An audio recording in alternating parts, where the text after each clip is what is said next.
Welcome to Escaping Purgatory, a podcast where we rewatch Supernatural, then talk it through in the hopes we can finally escape this show.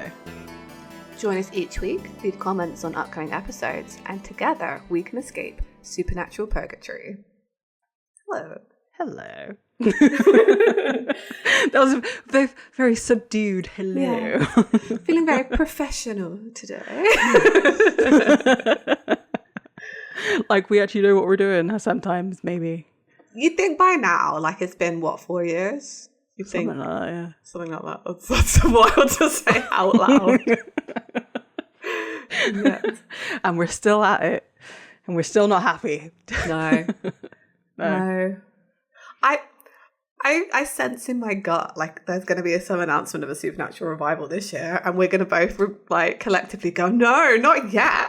Yeah, right. We haven't finished. We've still got so much to do. I feel like that could happen. We go halfway through and they'll be like, we're doing a movie. Yeah, right. Let's see. We're doing 709, so they have 4 episodes, 2 episodes. No. Because it's 23, so 2 and a bit episodes to get their act together and announce something, or not. I don't know. Is 5 years? Is 4 and a bit years too soon? I feel like 5 years is the sweet spot, which will be this November, right? Yeah. So I don't know. I don't know. I mean, they would have finished. I mean, they would have come back together to do The Boys with Eric Kripke. They're having conversations about Supernatural because obviously, there's gonna be some rumblings. Some rumblings in my tumblies. I don't know. I just have a feeling. I just feel like they're not done with it. I don't know. Yeah, no. Of course they're not done with it. That ending was garbage, and then they did the Winchesters, which was also left on a cliffhanger. Yeah, I don't know. Maybe they'll do it on Prime, Maybe. Yeah, maybe. I can see them it. Together again. Yeah, I can see it. They've mended their bridges, right? Yeah. I think it's quite popular. I'm continually surprised about how popular Supernatural is, and that sounds really mean. But considering it's a show from the early 2000s, I know it went on for a long time. Mm-hmm. But I was literally somewhere the other day and I was wearing a Castiel shirt and someone came up to me and was like, you like Supernatural? And I was like, yes, I do. We're in some secret society. Yeah, we have a handshake. Yeah, and I was just out, living my life, and we met in the wild, it does happen. So yeah. Yeah, I think I can see it. And yeah, like I said, we're nearly at the halfway point, so it'd be the perfect time to announce it, guys. And if we are the catalyst for that, I can only say... You're welcome. I mean, either you're welcome or we're sorry, because depending on how it goes. Yeah. Take no responsibility, because we have none. Well, yes. So... this episode. This episode. So this is season 7, episode 9, even. How to Win Friends and Influence Monsters, and it was written by your boy Ben Evans. He's always going to be your boy. That's just how it has to be announced. And directed by Guy B. Mm-hmm. There was some choices with the camera work. Dean's face suddenly got real wide, but it's okay. I don't notice these things like you do. I'm just I'm here for the... I don't know. And it was obviously a plot heavy episode. Oh yeah. Right? Mm-hmm. That was all it was all about. And the dick jokes are beginning, and I'm here for it. I love a dick joke. I feel like in a professional setting, you just don't get enough chances in your day to make a good dick joke. Right. So, this really fulfilled that need. There were some the line from Dean saying that I thought you just meant in general about Crowley. It just caught me completely off guard. I was like, that's a good one. That is a good one. That's a good one. I enjoy, and I just love that they just called him Dick just for this. Like, that's what happened. Yep. Yeah, and I mean, it's also a commentary on, like, corporate America, right? Yeah, that's true. CEO America. Yeah, capitalism. Yeah. Who knew that Supernatural would be so anti-capitalist? I mean, was that supposed to be a joke or no? Because, like, I'm just looking at the two main characters, I'm like, they're like the opposite of everything that a capitalist would want. I don't even know They're at not this point. consumers. I just say words, Annabelle. Like, it's fine. But yeah, I do like it, and I'm trying to remember, like, was there anything particularly going on around 2011? I guess we were still even though it happened in 2008, we was the financial crash was still ongoing. Mm-hmm. So there was a lot of, like, big this business. is the recovery time. Yeah. I mean, that's why they were doing a lot of acquisitions of companies, because they were so cheap. Right. Yeah, Because exactly. everybody had, like, fallen apart. Yeah. I think this when, like, foreclosures really started to come back on the market. Yeah.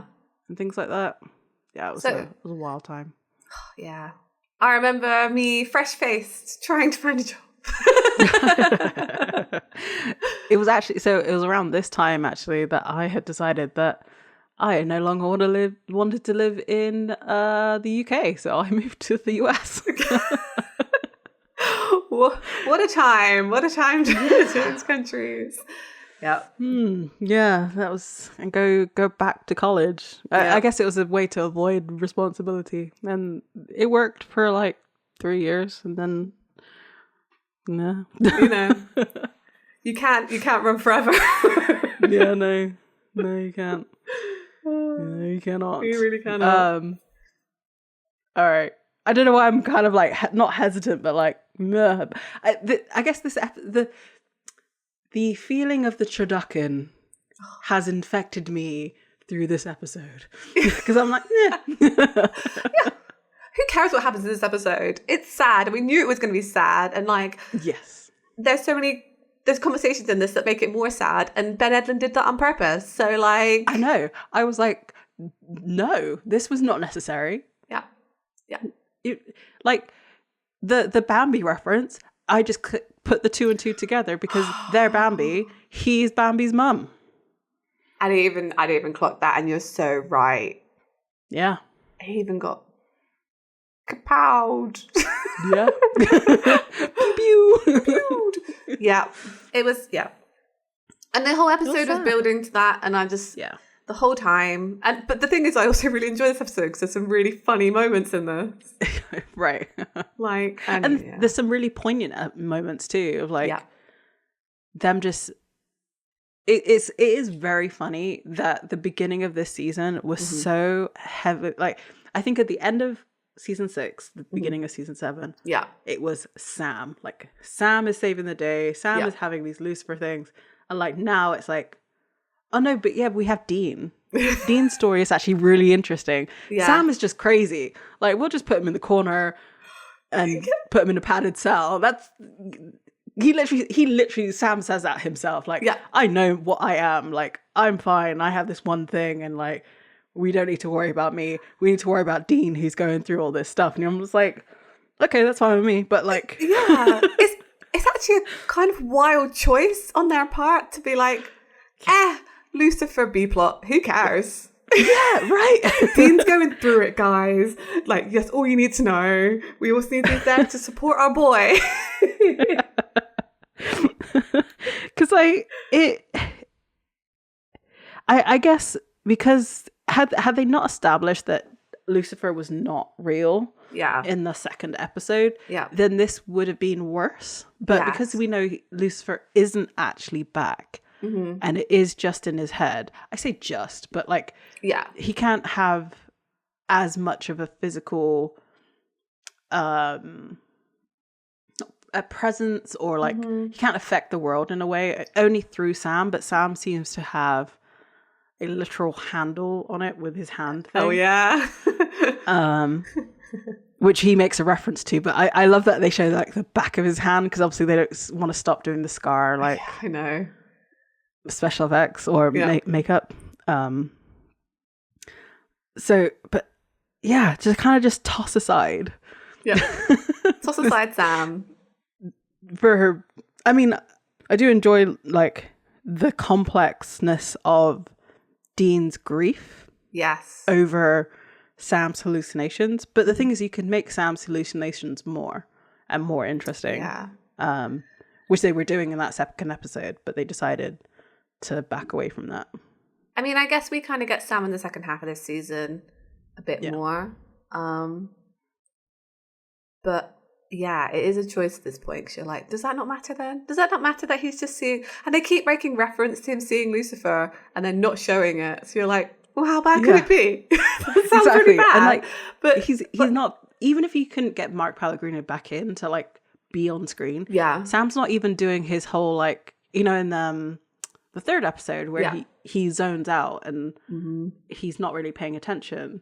He's not even having those anymore. Yeah. I guess there's a whole, like, you know, you could take the point that it's sometimes that happens to people, right? With mental illnesses, you can go about your life like everything's okay, and it's really not. That's true. And there's a kind of lesson to be had in this season of that. I think the same thing's happening with Dean, right? Like, he's a bit more outwardly making people concerned about him. But like it's still not okay. And there's kind of, I think what I think enjoy is the two almost depictions of mental illness, right? Where it's like I'm going about with my everyday life, but I am not fine. And there's also like this is affecting my everyday life, and I am also not fine. This is very, very true. Yeah. Yeah. But I like this episode. There were a few bits in it where I was, and I'll go into them, where I was just a bit confused by the plot, but that was maybe just me and the day I was having. It's fine. Yeah, I can probably see this. I think I know what you mean, but I guess we'll get there when we get there. Yeah. So I'm happy to jump on in after I've spoken so much already. It's fine. Do it. Jump on in, baby. Baby. Perfect. All right, so we have the recap, and it's Chet talking, like, boasting about how they can't kill them, and like they don't know how to do any of that. They then, it's a lot of slash fiction, so they kind of skipped over the last sort of 2 episodes, obviously because they were both filler. Yeah. So like none of that happened. We have Crowley at the end of last episode, actually, the season 7 Time for a Wedding, where he's like, have you met Dick? Yeah, he's a real dick, basically. Yeah, dick. Yeah. Be prepared for that today. And then it's them in the car, as in Dick and Crowley in the car with Dick insulting Crowley, like telling him, like, you're bottom-feeding scum. And I would never make a deal with you. We talk a little bit about Frank Devereaux, because he's obviously going to be coming up more importantly as we go. And then we get a little bit of the end of The Mentalist. Yes. Where Dean is like talking with Sam. That whole conversation still just bugs the hell out of me. Yeah. Like, I don't think it was bad. I don't think I'm ever going to get over how easily Sam forgives Dean. Yeah. For something that is truly awful and out of character. Even though we kind of rationalized it, but like even still, I'm like, no. And we are done with that now. I don't think. We're done with that. That storyline's over. So because that's just to highlight that Sam is noticing, like, because he says, "Don't lie," you know. Oh no, Dean says, "I don't like lying to you. That's why I've been climbing the walls." That's not why you've been climbing the walls. Nope. Like, in this episode, it's pointed out why he's climbing the walls. He's tired of saving the world. Yeah. Which is fair. I love it. There's a lot of frankness in this episode that I really enjoy. Yes. Yeah. Yeah. Honestly, like you've mentioned it before, but I think you are correct. Ben Edlund is thinking like we are thinking. More you, well, I would, yeah, more, yeah, we're thinking what we're thinking. Because we've said this before as well, that like, yeah, every time they save the world, another disaster happens right around the corner. Yeah. It's just like, you can't go through life like that. Like, you know, you just fix your car and then like your backyard floods and then like your washing machine breaks down and then like your computer dies. Like, and all these things happen and anybody would be overwhelmed by that. But then the Winchesters have that happening to them, but it's like apocalypse. Cosmic. Yeah. And I mean, what makes this particular one worse is that season 6, they were already trying to stop Raphael. Yeah. They stopped Raphael. Well, they didn't even stop Raphael. Cass stopped Raphael. They didn't even get a break. Like, at least between season 5 and 6, they got a year. Or at least Dean got a year. Yeah. But this was literally constant. Like, yeah. From here on too out. Much stress. Yeah. It's how they should have just had Dean die of like a heart attack at the end of the right. It's like you no longer have God's protection. All those years of burgers and stress have finally caught up with you. It's like, sorry, my dude. You know? Yeah. Yep. It would have been more realistic than the vampire juggalos. Right, exactly. Yeah. Yep. But you're right. Ben Edlund is on the same wavelength. Like, I feel like our minds are connected in some way. Not in a weird way. Connected to the past, which have already happened. But yes, yeah, absolutely. Like he was anticipating the questions that fans had. Yeah, he just gets supernatural, man. He does. Yeah. Yes, he does. And then so we cut to now, and we're in a state forest, and it's in New Jersey. And there's this like huge tent and there's this generator. And then we see this like older couple who are in like a nice bed. Like for a second I was like, wait, are they in a hotel? I was like, no, but they just showed a campsite. So confused about this that I watched this whole bit and then I went back and I watched it again. I was like, 'cause where are they? I was like, where are they? They are like extreme glampers. Like they really literally brought everything with them. Like how did you even have time to set up a bed frame in a tent? Because I thought it was in the cabin. So I was like, okay, that's fine. They brought in like stuff. But no, it was actually like it reminds me in the Harry Potter movie where like they open up the tent and it's like a huge they have inside. Those. What are they called? Oh, like a gur? What is the word? I can see the word. Oh, yeah. A yurt. Yurt, yes. Where did the G come from? Because it's like, isn't it like a Norwegian? Is it J? Is it like, a J? Maybe? No, it's a Y. It is a Y, but okay. But it doesn't really have the Y sound, right? Yeah.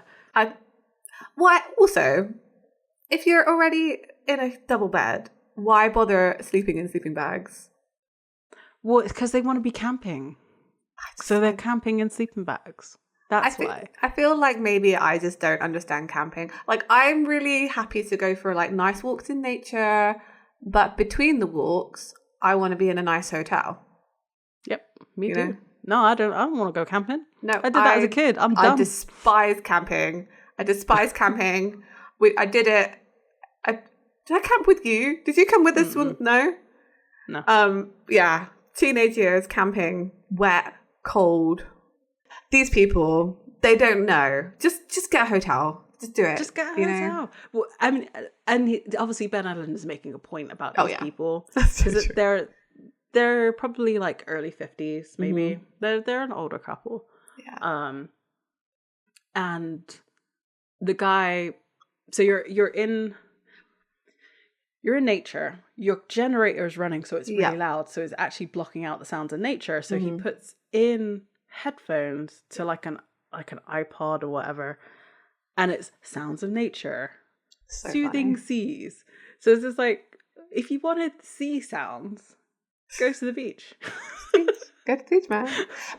You're so right, though. There is a very specific type of person who like goes somewhere, completely ruins it for everyone else, and then like has their own sort of curated experience through whatever, headphones or them playing music, you know? Yes. If you go to the beach and people have like really loud music on, I'm like, maybe I want to listen to the ocean. Right. Exactly. Yeah. Yeah. Yep. It's the other half of like Dick's world. Right? It is. Yeah. It's like the capitalism of it all, like the things you have to take into nature with you. Yeah. Mm-hmm. Yeah. I'm just thinking about the very Victorian urge I get every summer to just go and like stare at the seaside for a bit. You know, like just go to the seaside and like stare and be like, yeah. That's good. I like the sea. Goodbye, the sea. I like to go when it's really cold as well in the winter, and you're like, yes. All right, woman in white. Yeah, exactly. Calm down. We got to wear a big hat, otherwise it doesn't work. So he eventually falls asleep, and then like it does this kind of weird transition, and you see him like you can just suddenly tell he's upside down. And when I saw this, I was like, that is one good sleeping bag that he hasn't just like slipped out of it. He's got a little snuggy bug. He's got like the little drawstring hood. Yeah, but you think some drawstring is going to hold up a like 100-something pound man? That's true. It's a good sleeping bag. Still a sleeping bag. And he wakes up all confused, and then we hear this like horrible sound of him being chomped at. It was gross. It was actually like genuinely gross. Yeah. Yeah. And then his iPod drops to the ground, and it restarts the playlist of sounds of nature, and then it splats. I do enjoy the title card for this season. It's like the that makes the noise. And it's so much more versatile than like glass breaking, because they've used it in ways to like show that someone's died because it splattered them, kind of thing. It's a good one. I do enjoy it. Yeah, I agree. Yeah. So, right. we see the boys doing something in a fuse box. I don't know. I don't understand why you need to strip wire. I don't understand electrical stuff, even though I have a GCSE in it. Doesn't mean I understand it. Yeah, GCSE plus doesn't necessarily mean practical knowledge, because I think they're hooking it up to maybe the car or something, because it's like jumper cables. Are they trying to like set it up to the mains? Like, is a way to like hook it up to the mains without like paying your electric bill? I'm pretty sure that's a thing you can do. Yeah. So they're doing something to try and get electricity in this place. It all works, and they manage to get the lights on. And as they go back upstairs, like Bobby's there. He sort of comes in. He's like, "Wow, isn't this cozy?" So they've clearly found like a new place, or it's the same cabin. I can't honestly tell anymore. It all looks like it's somewhere new, because it does say that they're in New Jersey, so they've come across country. Yeah, that makes sense. So yeah. Sorry, just to say one thing, this is going to be a horrible episode because Bobby's in it the entire time. Like, he's not on the phone. You're so right. They like paid that Jim Beaver money. Yeah. To make it tragic. I'm not implying anything there. But like, yeah, you knew it was going to be bad. Yeah. And a main story plot as well, right? Because Bobby's there. Yeah. This episode. Right. So Sam explains like Motel 6 isn't leaving the light on anymore. And Bobby's like, well, I'm taking a page out of Frank Devereaux's Bible on this. Like, everybody's out to get you. Paranoia is just common sense. Dean gives some background. Weeks, guys. Weeks. We've been living with cold showers, cold hot pockets, cold freaking everything. I mean, this is the bottom that we're living in. You guys get that, right? We know that Dean likes his like creature comforts. Oh yeah, for sure. Because he's lived in motels his whole life. So when he does get to sort of live it up, he loves it. But this is a homeless situation. I know, and they are kind of anyway, but they don't have their car still. They can't drive their car. So that home is gone. Bobby's home is gone. And now they literally feel like they're on the run. So Bobby's like, again, explains why they're having to do this because of the Leviathans tracing them down. And he's like, it's not the time to be laying our bedrolls on the grid, not if we can help it. And then as he says that, all the lights turn off and Sam just like turns on a lamp. I think this has probably happened a few times. Yeah. For that reaction. So Dean's done. He's like, this is crap. Our quality of life is crap. Like, We got purgatories, least wanted, everywhere. And we're on our third, the world's screwed issue in what, 3 years? he sort of flops onto a sofa as he says this. He does, yeah. It's so good. Like, I am done. This is my fainting couch. So what's funny, like, I didn't really pay attention to the first part of this, but he's talking about his quality of life, his crap. Yeah. And like, it is very much unfair that they have saved the world and yet they are living abandoned house to abandoned house because they can't even stay in a motel. Like, if you would save the world, right? Just say this happened to you. Say you saved the world through some ritual that you did, whatever, and you knew that you'd saved the world. You would want to tell everyone about it and be like, hey, maybe I could, I don't know, once in a while get a free meal. Exactly. Right? And yet, you know, their enemies are literally living that up. Yeah. With riches beyond, you know, comprehension. And I think this is part of the reason, again, like Dick is such an antagonist to them because he is the opposite of them in many, many, many ways. Mm-hmm. Yeah, interesting. Didn't really think of it that way before. But yeah, I agree with him. And like, just things like cold showers and stuff, like it really does get like your morale down, I feel. Yeah. Yep. So I understand where he's coming from here. We've steered the bus away from the cliff twice already. Someone's got to do it. What if the bus wants to go over the cliff? He's also got a point, right? This sounds really bad. No, I think I know where you're going, but yeah. Like, the world in Supernatural clearly is trying to end. Like, and we know why, because God is trying to end it. So they really are kind of having to rail against the system. But to Dean, it seems like, well, no one else is doing anything to stop it. Like, it's literally just them. Mm-hmm. There don't seem to be any other hunters on this. Like, surely they've, you know, know about that something's going on. But only they ever seem to get to like the let's actually save the world rather than just hunting vampires situation.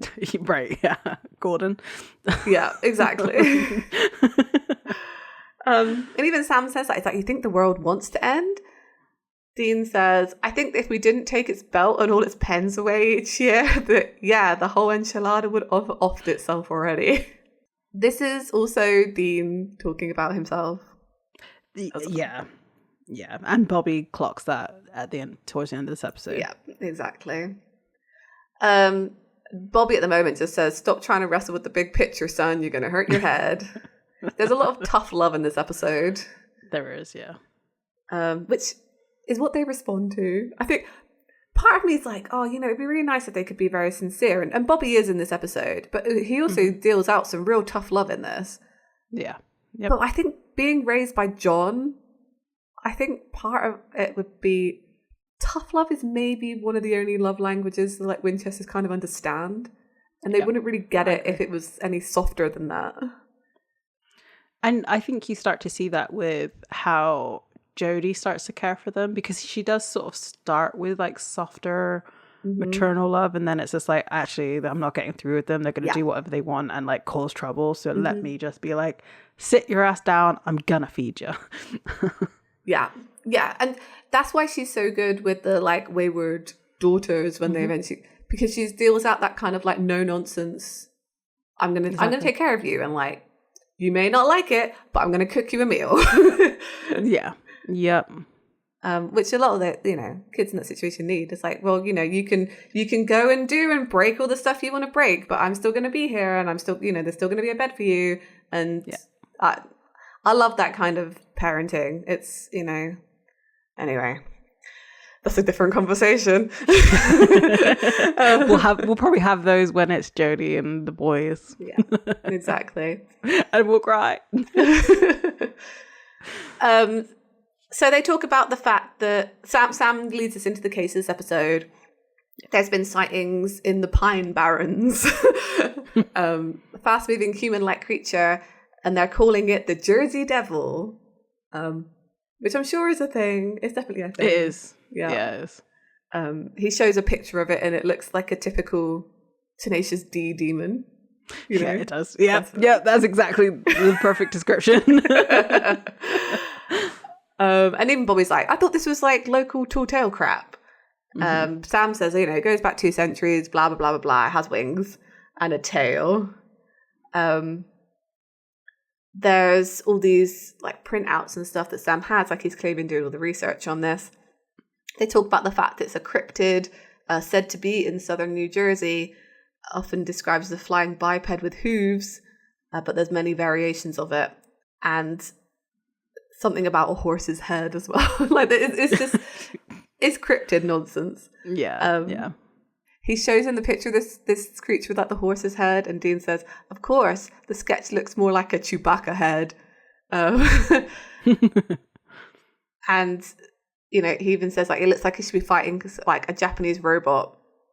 It's like a kaiju or something. Yeah. So they're saying, okay, it's weird, but it's clearly killing people. There are reports about it, so we've got to look into it. Because something hung this camper up in a tree and ate him alive right through the sleeping bag, and his wife is also missing. There are 4 other missing people in the last 3 weeks, and the state troopers, and he's like, get this. It was so pointed. Like, get this. It is. Are saying that it's a rogue bear. Bobby's like, yeah. He's like, well up for this. He's like, hunting in the woods. I mean, that they even say in this episode, you know, that's where he started out. I love Dean's response to this because he's like, when was the last time we saw a bear string up his own pinata? Like Dean's one-liners of everything in this is just so good. He's so, yeah, it's great. I immediately thought like Yogi Bear. And I just sort of replied to him in my head when I watched this episode. Ooh, picnic basket. Picnic basket.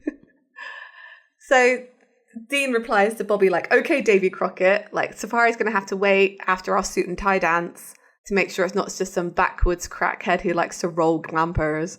And Bobby asks what a glamper is, and Dean doesn't even try, just like, Sam, explain. Right. So he explains what they are, and Bobby's like, that's stupid. Bobby is someone who enjoys camping. Yeah. Ugh. Yeah, he is. No. And Sam's like, yeah, some people just don't know how to live because they got killed by a Jersey devil. Yeah. While glamping. So we cut to Biggerson's. There is a very prominent sign on the wall about the Pepper Jack Turducken Slammer. $4.99 is cheap for a burger these days. It is. I was like, when I saw that price, I was like, God damn, take me back. So they walk in and they are sat at the table with a ranger who is eating. The turducken is a very distinct sandwich. It almost looks like it has a portal to hell, like on the bun. Which is really funny because I don't know when they started doing that, because his turducken doesn't look like that. Dean's turducken doesn't look like that. It's only till like the next round. So I think this is the doctor experimenting throughout this episode. That's a good point. I didn't clock it. I thought that it was all the way through. You're right though. And he is like, they think he's stoned. Like this whole interaction, they just think he's stoned. He's like, you can call me Rick. Ranger Rick. So say, oh, you were the one who found Mitchell Rayburn, right? And he's like, yeah, the human burrito. And they say like, oh, you have it down as a bear attack, and he's like, no, it wasn't a bear attack. I've been a ranger for 12 years. Like, we have no idea what's out there. Lot of trees and whatnot. So Dean's like, oh, okay, so you think it's just generally like Mother Nature, the trees, whatever. But he explains that him and Phil have been finding something all week, like bits of stuff. Yeah. They ask who Phil is, and he's like, oh, Assistant Chief Ranger. And he's like, oh, come to think of it, I haven't seen him in a few days. Like, maybe, I should do something about that. So Just as they're finishing up this conversation, Bobby walks in looking all FBI. Mm-hmm. It's always quite jarring. I don't know why. It's the hat. Like, I don't know if you noticed this. Maybe it's just something I've noticed in America. When men are balding, they put hats on. So when they take the hat off and you actually see where their hairline actually is, you're just like, whoa. And it's that with Bobby. What's interesting is I find American men wear baseball caps, whereas here it's beanies, you know, like the winter hats. Mm-hmm. Yeah.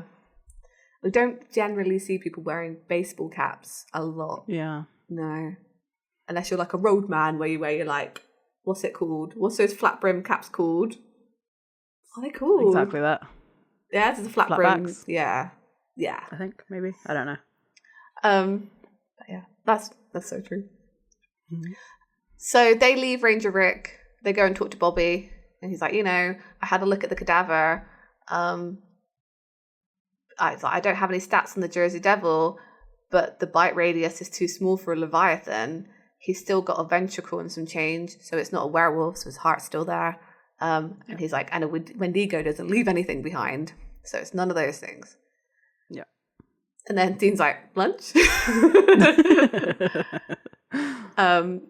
They sort of wave at a waiter and ask for Dean politely asks for a booth. Like, for Dean, it's polite. Yeah.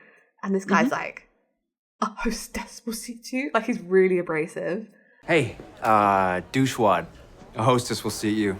Do I look like a freaking hostess? Do you want to look like a hostess? So Bobby's like, well, I sure hope we don't get his section. So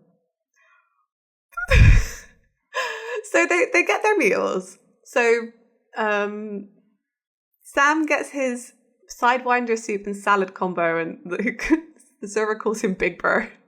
And then he says TDK Slammer to Kendall, which is hilarious because true. Yep. This is like the third time he's been referred to a Kendall, I think. Yep. And then he's like, and a little heart smart for a creepy uncle. Dean's like, what's your problem? He's like, you're my problem. And as he walks off, Sam's like, well, I'm not tipping him. You're right. Which is so like millennial of him as well, because like Sam's not the type of person to make a fuss, be like, well, I'll voice my displeasure by sitting here quietly. And not tip the guy. Yeah. So they talk about the ranger, the fact that he seemed a bit off. Dean's like, yeah, he's definitely, growing his own and smoking all the profits. and then he takes a bite of his sandwich, and Sam's still talking, saying, I think he seemed to think there was something, and Dean's like, this is a good sandwich. But honestly, have you never eaten something that was so good that you had to interrupt a conversation? I have eaten something good. Yeah. Like, oh my God, yeah. You're right. You have to get it out. I did have the question here, and what is the actual genre of food? I don't know how else to explain it, that Biggersons is supposed to do, because yeah. Because what Sam and Dean have are like fairly TGI Fridays. But then Bobby is sat there, I don't know if you noticed, eating with chopsticks. Yeah. Yeah. So there are places like that. Okay. That sort of sell everything. Like, because like the Asian chicken salad is very much Bobby's generation of like salads. Okay. Yeah. Because, the Orients. Yeah. And I'm using really horrible terms, and I'm really sorry, but like that's kind of where it all kind of came from. Yeah. Because it's not really Asian food. It's just like a fusion thing. Yeah. Like you wouldn't recognize it from its country of origin. Yeah. Right. It's more like we never went. I don't think we've gone to one, but like Applebee's in this country that has basically every type of food under the sun. Yeah. I feel like there is a culturalness of Biggersons that we miss in other countries. I don't understand American food. That's what I'm gonna say about. Their uniforms are very, like, we see that a lot. The staff at TGI Fridays in the UK wear a similar thing with the braces and stuff, but they're very like, we are an American restaurant. you know? Right, yeah. So yes, Bobby asks what Dean is eating, and he's like, it's a pepper jack turducken slammer, limited time only, and kind of shows him the thing we get on the table to advertise it. Bobby's just like, bunch of birds shoved up inside each other, shouldn't be playing God like that. So he says, don't look at me sideways from that, like the Chinese chicken geezer salad you have there. I like geezer salad. That's funny. Yeah. And Sam kind of interrupts him like, okay, well, there's something in the forest. Whatever this is. Remember that is? Yeah. Why we're here. So they decide to go out, and as they're sort of still eating, they hear their server, Brandon, getting into an argument. I think he called someone like fat or something. I think that's what happened. So he basically quits on the spot and like throws his apron down really dramatically. And Dean just says, well, back to bigger and better things. And then he takes another bite of his like turducken thing. Yeah. I don't understand the appeal of turducken. Surely they're all like distinct. I don't know. I'm not a huge meat eater anyway. Not really. So the thing is, the way that they've done, like, I feel like the actual turducken is like, it's served on a, it's like a, like the actual turkey is there. Whereas this is literally just like ground meat. So it would just taste the same. Yeah, like they are distinct flavors, but they would just it would taste kind of just, I don't know, it's wrong. I agree with Bobby on this. It's just a bit grim. In this context, not a good one. Not a good one. So they go out into the forest looking like hunters, traditional hunters with their rifles. And Bobby stops to do his "I'm a tracker" thing. Yep. Because this is one of the conversations that I was supposed to get in there and like dig the knife in. Yep. So he explains like all this stuff about this deer just from this tuft of hair, and Sam says, "Oh, I guess I forgot that you were a hunter. Before you were a hunter, you were actually a hunter." And Bobby's like, "Oh, we shot our dinner when I was a kid." And then Dean explains like some lore. You used to take us hunting, remember? Dad had a case, he'd just dump us on you. Shoot, you must have taught us most of the outdoor tracking we know. Yeah, what I could get to stick. So I love that little like hint into their childhood that we get from that. This is a bit of a rewrite though, because I'm pretty sure that John, like they've mentioned that John was the one who taught them how to track because he was in like Vietnam. You're right. Maybe that is a bit of a retcon.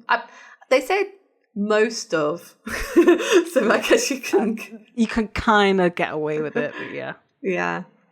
And Bobby's like, I never could get you two little grubs to pull a trigger on a single deer.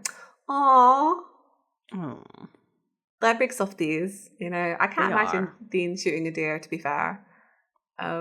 Yeah, I mean, they don't want to kill people either, so they just want to kill monsters, so they don't see like animals as monsters.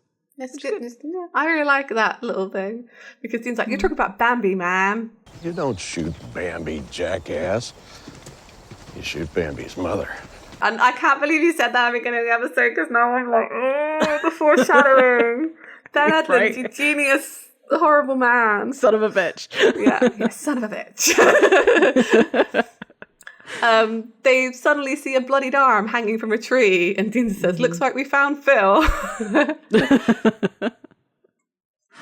It's nighttime now, and Ranger Rick has arrived. I guess it took him a while to get there. I guess so, yeah. And Dean just points out the arm and he's, hey, I think we found Phil. That's what I said. This is when you can kind of see that he's starting to act a bit funny. Yeah, and similar with them both saying the same thing. I guess you're supposed to be making the connection. Yeah, exactly. So he's like, I think we should call this in. And Sam says, solid move, Rick. As he goes back to his car, we kind of see from a creature's point of view, almost like a kind of thing. I made that noise. Voice actor in your future, I think. Oh, right. Yeah, sure.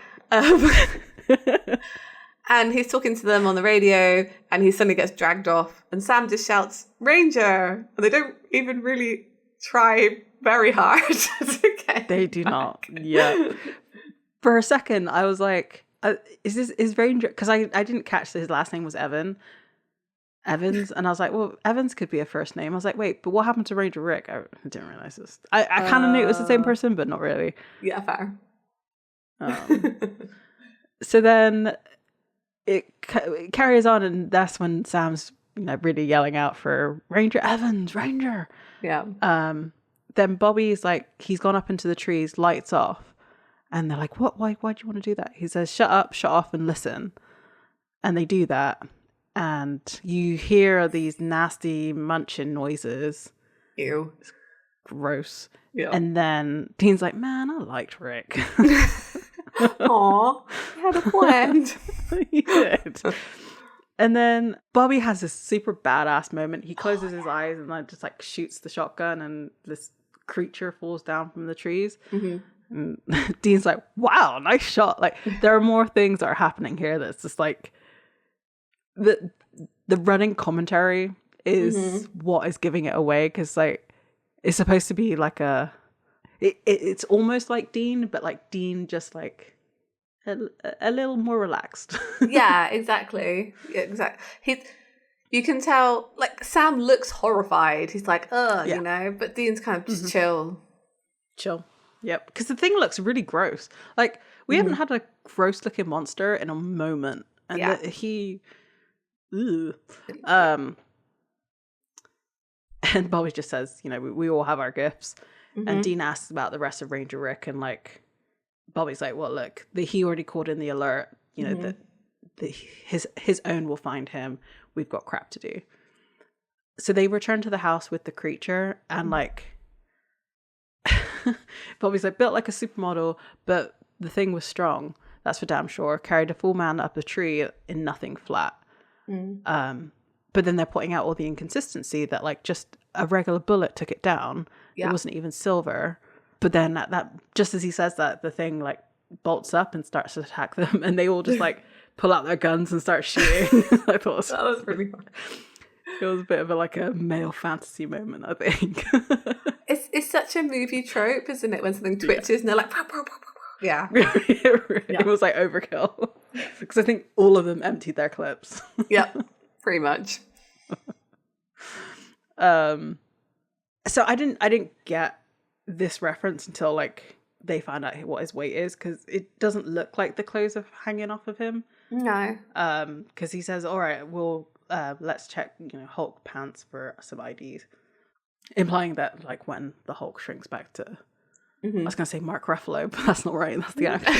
I know who you mean. I can't think of his Bruce name. Banner. Yeah, Bruce Banner. That was bad when the actor is the thing. Anyway. Yeah. So Sam finds out, like, as Dean pulls out the wallet, he's like, it's covered in goop. And he's like, oh, this is going to damage the leather. And Sam's like, just takes it from him. Are you feeling okay? Kind of thing. And he tells them who the victim is. And he's 5'9", brown hair, blue eyes, 235 pounds. So he should be a lot bigger. And Dean just makes a joke of like, it's a lap band of side effect. No idea. Like, so it's the band around like it's to help you lose weight, basically. Oh, one of those like ooh things. Yeah, I know what you mean. Yeah, this is surgery. It's surgery one where you put the band around your stomach. Okay. Yeah, to shrink it. Yeah. And Dean starts to laugh, and Sam and Bobby are like, "What are you doing?" Yeah.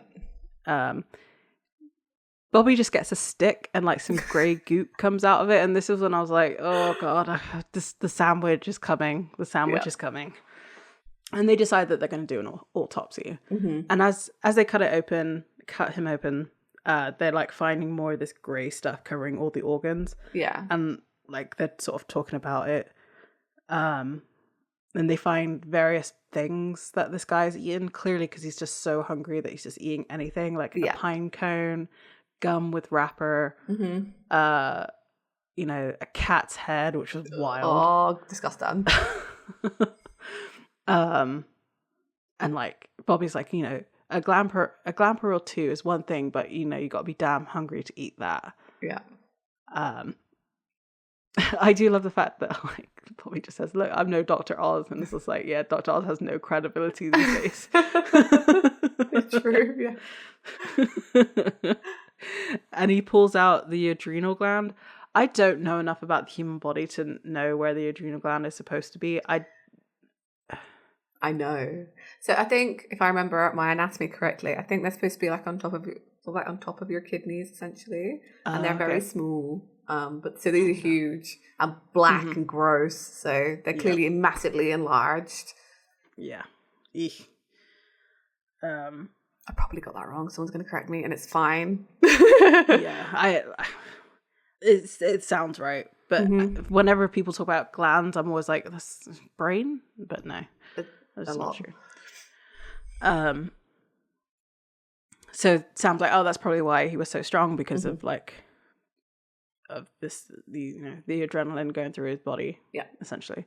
And Dean has come in, and it's like, as they're doing the like autopsy, he's like, I'm kind of hungry, and that both Sam and Bobby are like wincing at the smell and like the things that they're pulling out, and Dean is completely unaffected. He's just having a drink, just like, I'm really hungry. And like when they finish up, he's like, right, time for dinner. Gross. Yeah, it is very, very gross. So Dean is now eating another sandwich, and Bobby and Sam are just having drinks. They're not eating anything. And they're like looking at police reports and finding out more about this guy, and that there were 3 other people that had gone missing 8 days ago. And they're just sort of trying to figure out what's going on. And Dean is not paying attention. He's just all up in his sandwich. It's like, making love to that sandwich. He's like, truly. And Sam like prompts Dean, like, what do you think? And Sam just says, Dean just says, I'm not worried about it. It's like, that's funny, right? I could give 2 shakes of a rat's ass. Is that right? Do rats have ass? Or is it something else? And he carries on eating. And like, they start to look around the restaurant. It's very pointed that like everybody is eating this sandwich in the same kind of manner and like absorbed into this like I'm guessing it's quite late at night. Yeah. And it's weird that everybody's eating instead of just having a drink. And like Sam snatches a sandwich. He's like, whoa, why? And he's like, there's something funny in that funky chicken. Basically, Bobby says that. He like sniffs the burger and like, recoils from it. But Sam is functionally a vegetarian in this show, so I'm not surprised he's like, ugh. That's true. Yeah, especially from monstrosity that is all that like, ground meat. Yeah, and like on one layer of lettuce. It's pretty soggy. Oh, disgusting. Really is. So they go back to the house and they set the foil wrapped burger, and it's in the shape of a swan. I feel like that's a thing that happens a lot in this. We see that a lot. And Dean's like, this is stupid. My sandwich isn't doing anything. I don't know what you're going to find. Like, he gets all grumpy and a teenager and all that kind of stuff.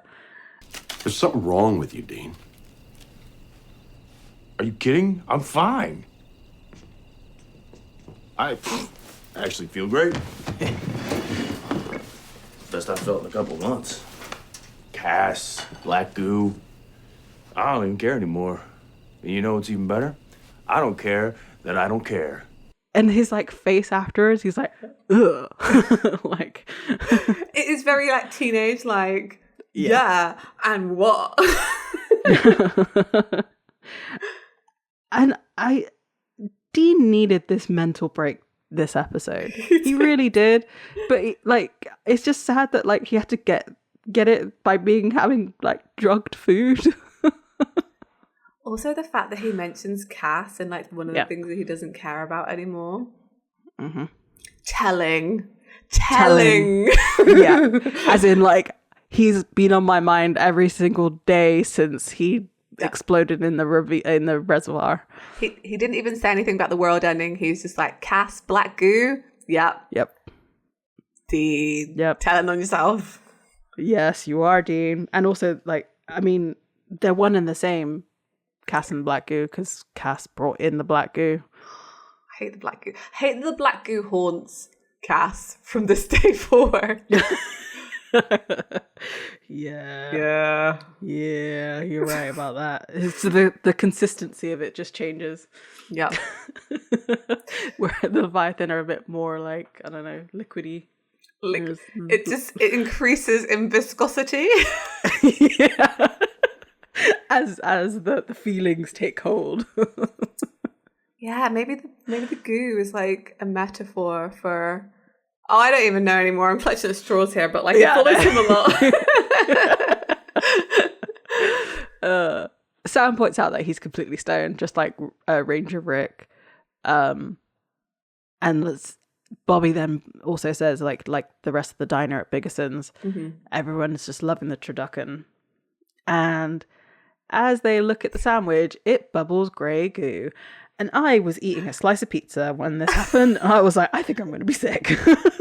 I knew it was coming. And I realized I shouldn't have started eating. But I was like, I'm really hungry. And I do actually want some lunch before like we record today. And I was like, guess I'm just going to have to eat to suffer through. Yeah. I love it. The goo reminds me of something. And I can't think what it reminds me of. Like, I know what you mean. The alien toy. Remember, like you pulled it off, and it was like, yeah. he took it out of the like goo, and it was exactly that. The aliens that would have babies if you like put them in the same egg together. Yeah, they wouldn't really. That we just believed it that they did. Yeah, yeah, that's what it was. It is. It also the color and the sort of it kind of looks iridescent.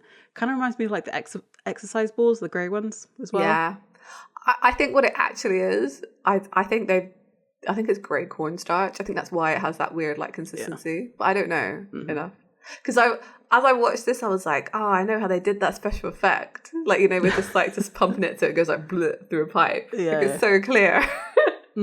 Yeah, because it's too concentrated from where it's coming from. It should have been like all of the meat should have dissolved like that rather than just this one little bit. Yeah, I know, but it's more effective, right? It looks gross. It's so more gross. Oh no! Yeah. I do love these line of like, I think you pissed off my sandwich. Best line of the episode. That's in me? Only half of it. And the other one that you ate. Yeah, true. He did want to point that out though. Yeah. And Bobby's like, does that not look familiar? And they're like, oh, so whatever turned, Jerry, into Pumpkinhead, is currently turning Dean into an idiot. And he's like, I'm right here. And he's like, it's in the meat. I feel like it's in the meat is the line for something else, but I couldn't possibly tell you what it was. Was it the where does Soylent Green come from? What movie is that movie. I can't think what it's called. But yeah, I know the movie that you mean. Yeah. Yeah, I think it's that. I think it might be that too. I don't know. Yeah. But yeah, I also feel like it's a movie quote. But would Bobby make a movie quote? I don't know. No, but Ben Edlund would. Yeah. Yeah, Dean hasn't made enough this season, this episode. I don't think he does at all because he's too like stoned. Basically. I can't think of any. And Dean just says, if I wasn't so chilled out right now, I would puke. And I was like, yeah, me too. Because I just, yeah. They then go to like the receiving entrance of a Bickerson. I was like, oh, so you're just going to do some more casual terrorism? No, they're not. They're just doing some staking out. There's a lot of that in this season. Yeah. So Dean is asleep, and Sam asks how he's doing. Sam then says to Bobby, because he knows that Bobby and Dean have conversations about things without Sam there. Yeah. So you don't worry about him? What do you mean? Before the turducken? Yeah, I kind of mean more like ever since my head broke and we lost Cass. I mean, you ever feel like he's going through the same motions, but he's not the same Dean, How could he be? Sam starts the what if train Don't do that to yourself, Sam. No, yeah. What if's one never gonna? You already live a like turmoil-filled life. Yeah. Adding what ifs into it is just it's not a good way to go. You're just gonna You can't make do yourself it. crazy. Yeah.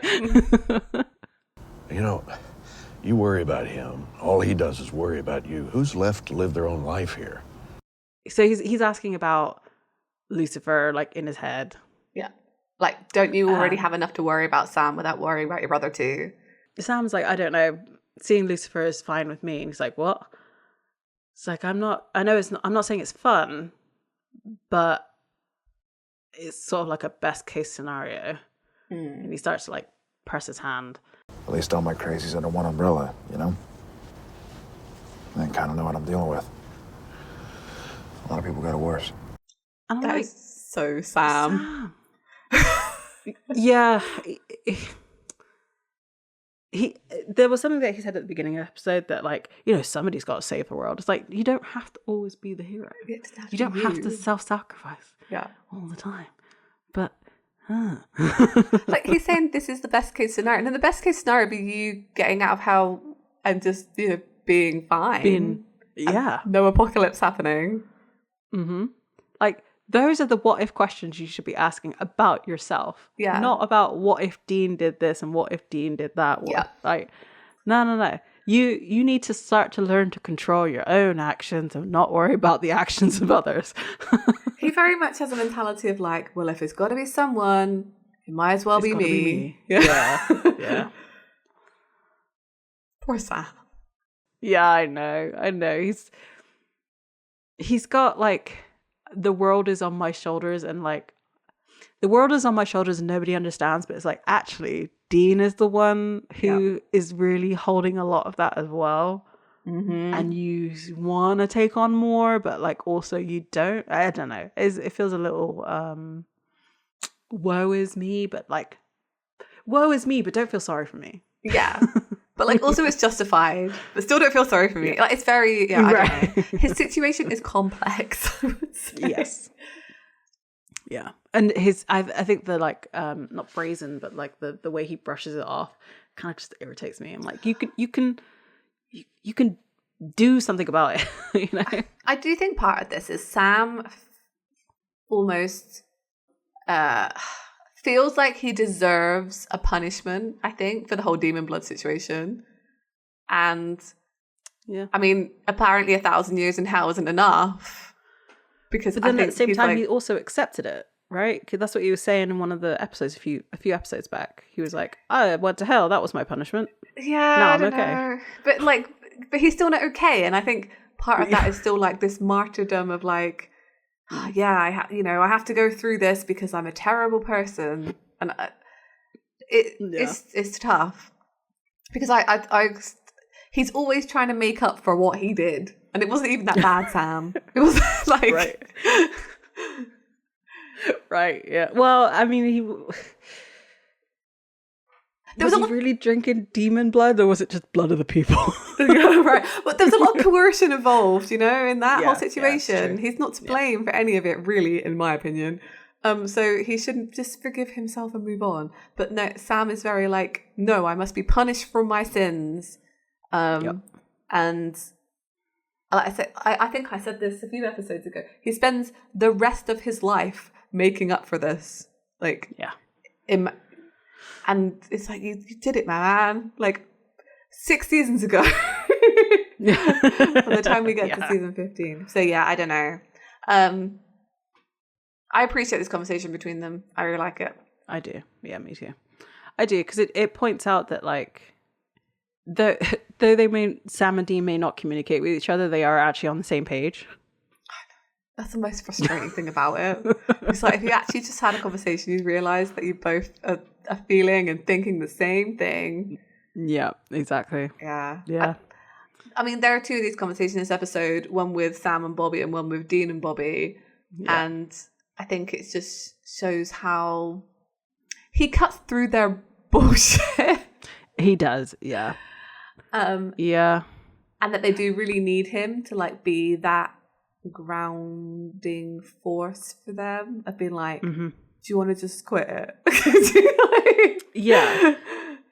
because I mean, bad things have happened to Bobby, but like he hasn't been sent to hell, and he's not destined to save the world in the same way. Oh, he's not save the world, but he's not doesn't have the same destiny as Sam and Dean do, and like I feel like he knows that once he's gone, he's gonna be gone for good. Like, yeah, he was exploded, or his neck was broken by Lucifer, but like that was not, I don't know, that some reason for that, for me, that doesn't count as a death. I don't know. I know. I think what it is like, unlike Sam and Dean, who are always thinking about the next problem. That's their whole thing, right? They're always thinking about what's going to happen. Dean says it multiple times this season. When's the other shoe going to drop? Right? He's always thinking about the next problem. I think Bobby says to them, and I think he lives by this, is he seems to live more in the moment. He has his ghosts from the past too, but of course, Bobby doesn't think much about the future. He just tackles the problem that's in front of them rather than worrying about what's going to happen. So I think it's a good thing for them, again, to have that kind of like pull it back, like stop looking at, like he even says it here, like don't think about what if, what's happening now, like what are we doing right now. And also he points out to Dean earlier in the episode, don't think about the big picture. Yeah, exactly. Like just deal with the problem in front of you and then keep dealing with those problems and eventually something will happen. Exactly, yeah. And Chet also pointed it out in Slash Fiction that like, you know, Bobby is always finding hope. Yeah. I think that's why, because I said he just tackles the next thing and just that's how he's managed to keep going, like all those years of all the bad stuff that's happened to him. He just keeps like tackling the next problem. And I'm not saying that's necessarily healthy either to be that absolute in that way, because we know Bobby also has like a drinking problem. But yeah, I think Sam and Dean helps him as well to not wallow in his own past. Yeah. Because he has to worry about them. Right. And what they're going on with, Exactly. And being the person with the answers. Right. That's what I mean. Solving the problem in front of you. He's the one with the answers. You give him a problem, he's going to solve it. True. Very, very true. So the conversation gets cut short because a delivery truck arrives and it's just like some Midwest meat and poultry distribution place. And they decide to follow the truck back to wherever it's going to be. Yeah. We then cut to a car park and a woman is walking to a car and we have the whole like monster vision. Yeah. And it's Brandon this time. But as he goes to attack the woman, we see a man and I was like, oh, it's Edgar. I don't know. That's the way his posture is. I was like, oh, it's Edgar. Yeah. And he manages to like knock him out and the woman gets away. We come back to Sam and Dean and Bobby as they follow this truck to a warehouse. Like, that's kind of weird that like a national franchise would be getting its meat from this kind of place. Yeah. That looks less like a Hong Kong knockoff. Rude. Yeah. And then the driver enters the warehouse and they decide to just sort of stay there and like take a look around. But before they can actually get out the van, they see Edgar pull up and Sam's like, no. Even though they know, because Chet's told them that Edgar's not dead, but I guess they didn't believe it because they didn't see it. They do like a whole flashback of Sam like having a moment about the fact that he's not dead, even though they know he's not dead. Yeah. And Sam's like, Edgar, and Dean's Leviathan. It's like, ugh. And Edgar opens the trunk of his car and like gets Brandon out of the truck, and like I will say they're quite responsible. I mean, obviously they have to be with what comes next. So there's a reason why they're so responsible and like actually getting their problems. Yeah. And like I'm surprised they didn't like say it was Brandon and be like, oh, well, that's weird that like he had that reaction, like he got angry and not like high. I don't know. They kind of That would be nice to have that bit of a line like that, but that's okay. They've sort of moved on from there. I guess at this point they don't know that like the more you eat, they might just assume that the more you eat them, you go from stoned to angry. Like it's a progression thing rather than like a it could be thing that happens just to adverse. some people. But yeah. Dean just says, "Son of a bitch," and Bobby asks, "What the hell is going on?" So inside the warehouse, we see them leading Brandon, and Edgar says, "Put him with the others," and he gets put into like a cage with like a bunch of other people, and he's just like zombified. Yeah. And then we see the doctor from the hospital episode. Mm-hmm. And they explain that he's doing an experiment. They're kind of talking back and forth about this experiment, and they don't really call it by a name. And Edgar's like, I'm here because of the issues with the experiment. Yeah. So he's been trying to refine this formula, but it's not 100% getting rid of the adverse reactions. Yeah, so they're back at the cages. Edgar's just like, burn them, all the people they have there. And Dr. Gaines is like, no, this is my crucial test subjects. Like, you can't just burn them. And Edgar says, Dick is coming. Best joke of the episode. And Dr. Gaines is like, okay, burn them.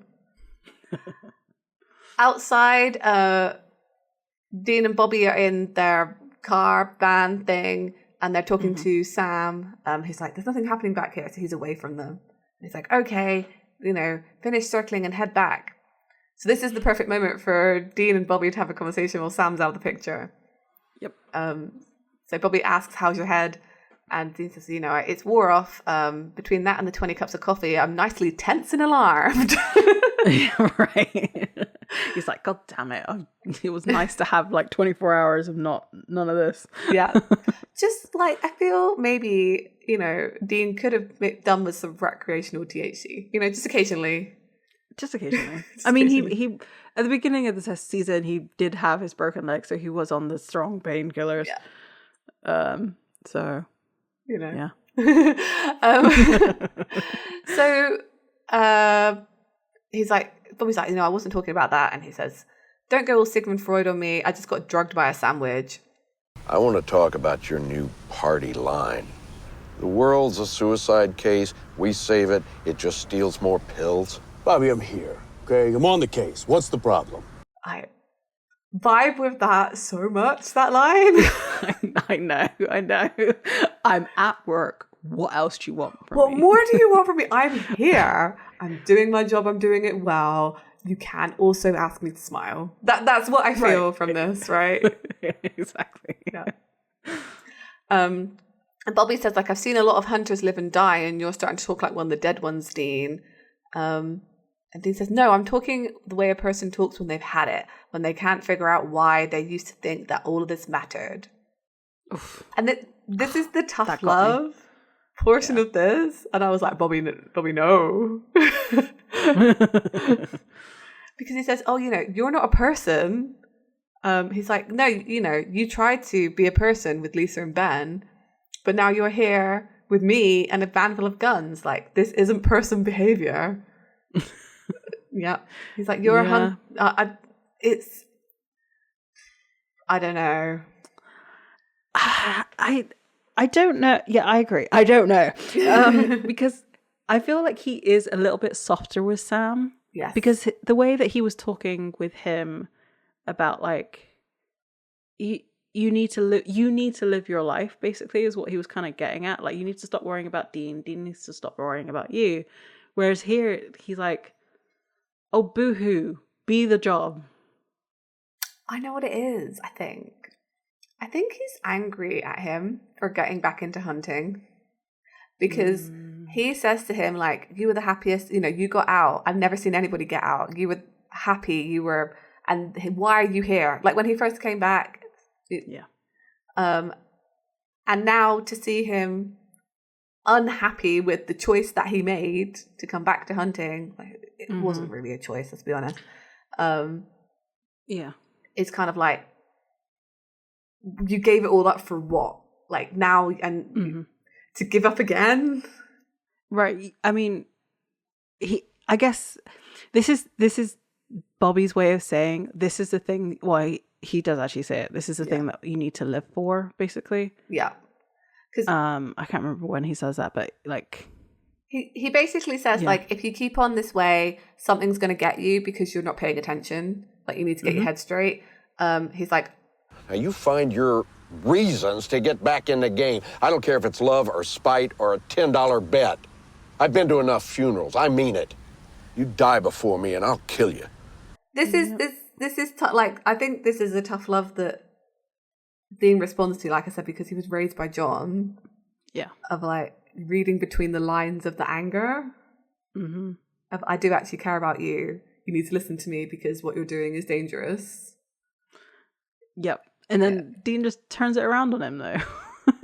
I know. And he says, you know, we need to scrape some money together and get you a condo or something. And I'm like, God, this makes a joke out of it, but it's a very serious conversation. This is my 2 cents on this. And this is a very Destiel take of this, and I'm so apologetic, but I'm not really. No, I think that, because I've seen posts before about like, do you think Sam ever knew that like Dean had a thing for Cass? And I know that can be debated or whatever, but I don't debate it. And I'm like, no, they knew here. Like the way they're both talking to him about like the fact that they lost Cass, Bobby saying, you know, you tried with Lisa and Ben and it didn't work. He's like, you know, you could, but you maybe find love or revenge or whatever. But I feel like they know. I feel like they have an inkling. Yeah. I mean, why? What? I know love is a really broad term. Yeah. Especially in Supernatural. But he's just also just dismissed the the traditional form of love, as in Lisa and Ben, like that kind of family. But then he knows about Cass, so it's like, you can do it for the love of Cass, or to spite Cass because he caused all of this. Yeah, that's how I read that. I read it too. I just can't. He's very present in this episode, Cass, because Dee mentions him, Sam mentions him. I feel like this is adjacent. You could read it in the other way of like, again, like love of the world or revenge because it keeps trying to end or whatever. I just don't know. I don't know. Knowing we have Purgatory coming up, I think that's it. I think it's the rewatch. Yeah, for sure. Yeah, because you don't know where this is going. I'm like, is Dog Girlfriend next season? Beginning of next season? Season 8. Yeah. That is starting to make more sense to me, because like for Sam to lose these two people in the space of like one season is actually like I can see why. I can see why. You can see why he got a Dog Girlfriend making plain spaghetti. Yeah, because like in Purgatory, Purgatory isn't trying to be anything else but a battleground. It's not trying to exist in some harmonious way. It's just in constant conflict. Yeah. And therefore it's like really easy for Dean to be there, because like he knows that's all he has to do is just keep fighting. But like he's not fighting for the world, he's fighting for survival. Yeah. And he's tired of fighting for the world. And the first time in his life, he's fighting solely for himself. Right. He's being selfish. Anyway. I love her. Season 8, look. We're getting there. We're so nearly there. So many episodes left. Sam interrupts their little to-do with by getting in the car or the vehicle, wherever they're in, a van. And just says, hey, something's up. We see 2 vehicles pull up. Edgar and Dr. Gaines come out, and then Dick Roman gets out of the other car. And Bobby's like, it's Dick friggin' Roman. And then they do this like really weird cut of like explaining who Dick Roman is. I actually really enjoyed it though, because it does give more context to like why he's such a big deal and like why Crowley wanted to get in with him. It makes way more sense now, and like how like it just shows the scope, right? Of like, I think that's what we're supposed to get from this is like, oh no, the Leviathan have a plan. Yeah, and a real big the plan. Slight the commentary on. So they say that He's on a corporate takeover warpath with no signs of relenting. Again, like paralleling the fact they're trying to take over the world, I guess. Yeah. It says the rise of Dick at the bottom of all of this, Right. which is, I again, love it. love it. And they have a clip of him talking, saying, "I believe in good old American values like unlimited growth." Big dick. Yeah. I mean, yeah. He's like, if you want to win, then you got to be the shark, and a shark's got to eat. He says, "I don't believe in hostile takeovers. I believe in merging and coming out on top," which is what they're trying to do, right, with this turducken stuff. So they say he has some motivational seminars called When in Rome. He's a vocal member of the NRA and a steadfast supporter of the Second Amendment. He's started to attract some more conservative political attention as well. Yeah. So, yeah. Yep. And this is definitely a commentary on the Republican Party and the types of people that it attracts into becoming its like front runners and stuff like that. That would be too on the nose, Annabelle. What I did love about all of this section though is that they photoshopped the actor's head onto pictures of like everybody. Like he's with George Bush and Bill Clinton and some other people, and it just looks so bad. So bad. Do you know what the most depressing thing about this is? Is that he's supposed to be like, he's supposed to be like sort of an extreme person. I'm like, this is tame now. Yeah, right. Yes, it really is. Yeah. Yep. Like if we did this now, trying to do like the Republican Party in America now, it would look way different to this. Already. Yeah. It would look way different to this. Yeah. Ugh. Makes me mad. My face, if you could see it. Getting all like politics. Yeah. So they do this like thing. I love this shot, and it was so corny at the same time, where they zoom out of the footage and it turns out it was playing on Sam's laptop the whole time. Right. I love that. So he's clearly pulled it up to show Dean who he is, because Bobby already knows, so this was only for Dean's benefit, presumably. Well, yeah, I mean, Bobby has his pulse on like everything, right? Yeah, he's just like red string theory. Like he has a map of everything. Probably trying to figure out like which senators are werewolves or something. Right. So, it turns he's very powerful, and Dean's like, Now it's all making sense. Remember when Crowley kept going on about hating Dick? I thought he was just being general. Great line.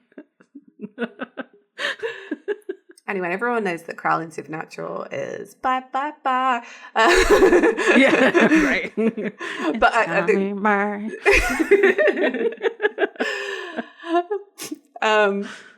so Bobby says, if the Leviathan got to him, that means we're playing on a much bigger board than we were thinking. Sam's like, yeah, we can't exactly outgun them. So they realize that they don't realize that they are here. So they can operate somewhat secretively. They have some surveillance footage that Bobby's brought along, and he says it's on loan from Frank's Big Brother collection. Like it will pick up vocal vibrations from glass windows at half a mile. It's time to find out what these ugly bastards are up to. So then we go inside the warehouse to see what's going on, us, the viewers. And they're running this experiment on like a family who are just like sat in front of the TV eating these like turducken burgers, just explaining. And it's like really gross footage of like an eye surgery, and they're just not even flinching. So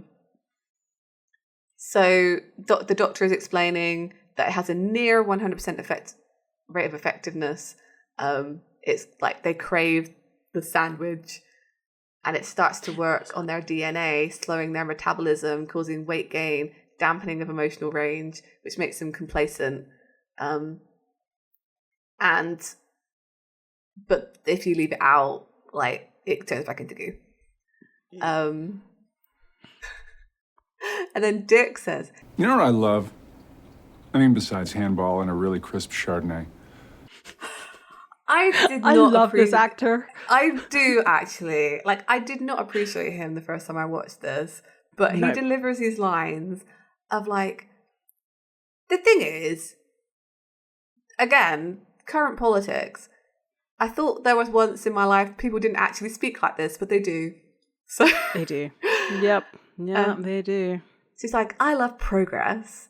And progress comes from collaboration, which makes moments like this so thrilling. And Dr. Gaines is like, oh, I'm so pleased. And then Dick says, now tell me about your failures.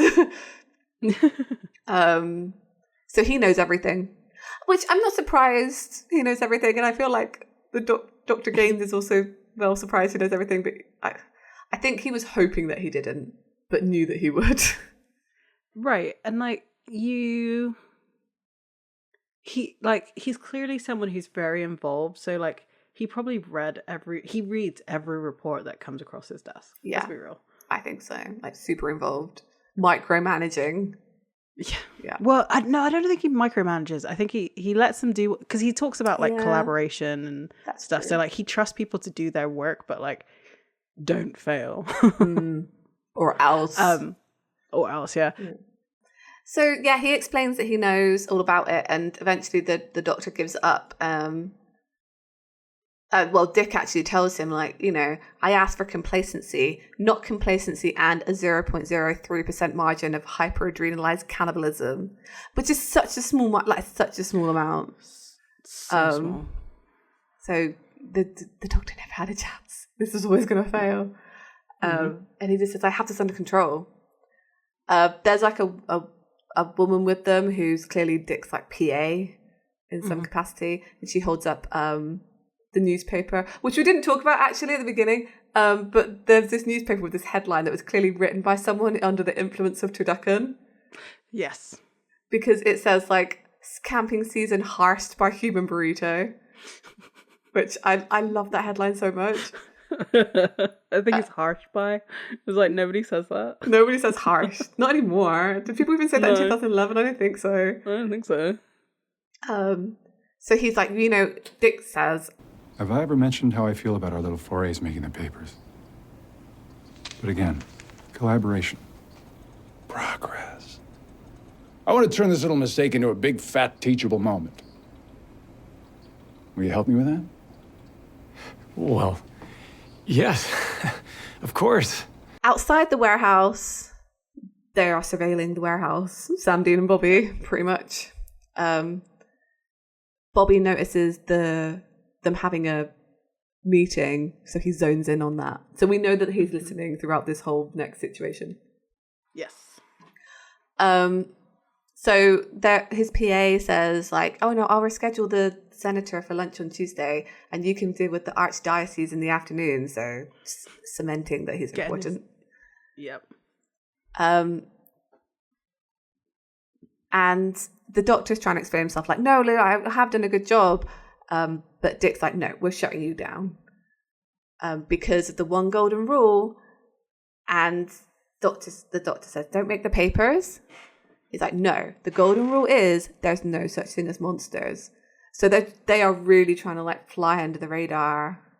I wonder if, I don't know if this is mentioned later in the season, I wonder if the Leviathan are also on a campaign to like hunt other monsters, you know?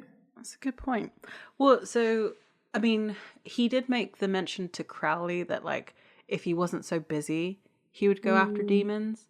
So I think their concentration is like getting them fed in like a consistent way, and then maybe they'll go after monsters.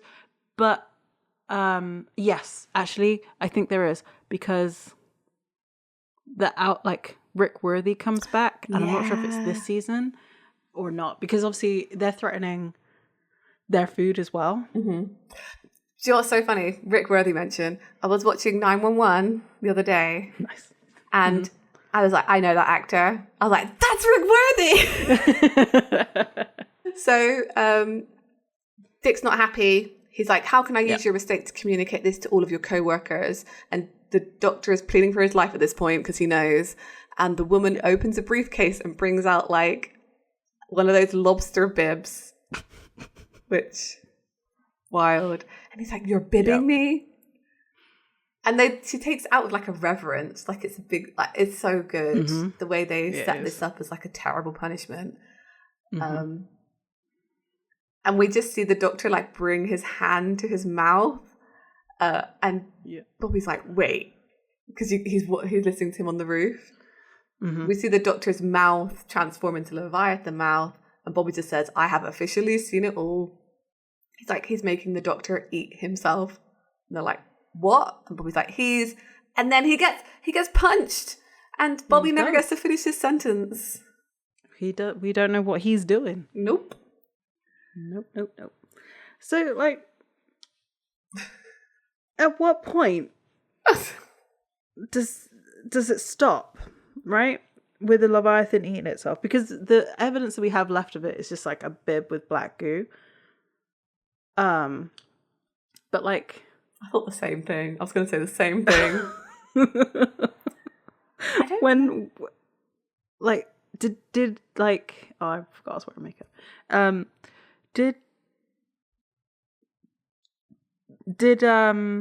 Sorry, I don't know, I got so distracted. Did Dick finish him off? That sounds really bad. I just realized what I just said. I'm gonna leave it in. But like, because all that's left is the black goo on the bib that like she takes out and presumably gets cleaned and it gets reused. Yeah, I thought this too. So I think that, I don't know. The Leviathans are black goo though, right? Yes. So I think that, and this is only my take on this, I think they eat enough of themselves that they eventually just collapse into what remains like black goo.